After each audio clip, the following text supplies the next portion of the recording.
Le deuxième maire adjoint chargé des marchés a convoqué les commerçants d'Okala et des charbonnages ainsi que les transporteurs suburbains et urbains de ces quartiers pour expliquer à ces opérateurs économiques le bien fondé de libérer les trottoirs et leur présenter le nouveau site. Pelajumbiba, Lubestar, Lenyongo pour le point. C'est une réunion d'information et d'explication qui a permis aux responsables de la mairie de Libreville, chargés des marchés, d'expliquer aux commerçants d'Okala et du charbonnage et les transporteurs suburbains et urbains la nécessité de quitter les trottoirs pour un nouveau site qui est en train d'être aménagé. Le marché d'Ambaoué, qui est construit là-bas, il est abandonné à lui-même. Le marché est vide, aucune femme ne veut aller au marché, sous prétexte que là-bas, elles ne vendent pas. Alors, elles sont obligées d'être au carrefour ici, à cause des transporteurs suburbains qui amènent les différents quartiers. Donc le grand point d'attraction se trouve ici, c'est pour ça qu'elles sont obligées d'être ici.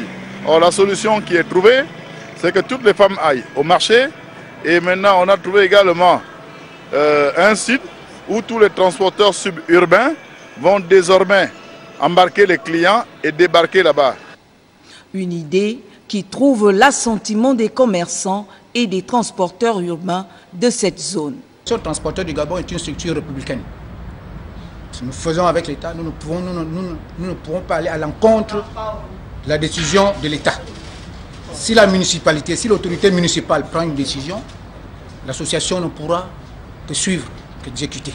Nous sommes venus pour vous supplier que durant l'exécution de ces travaux, vous pouvez nous laisser, si vous pouvez nous laisser vendre du côté du charbonnage. Maintenant, le sursis que vous demandez à nouveau, on va vous le donner.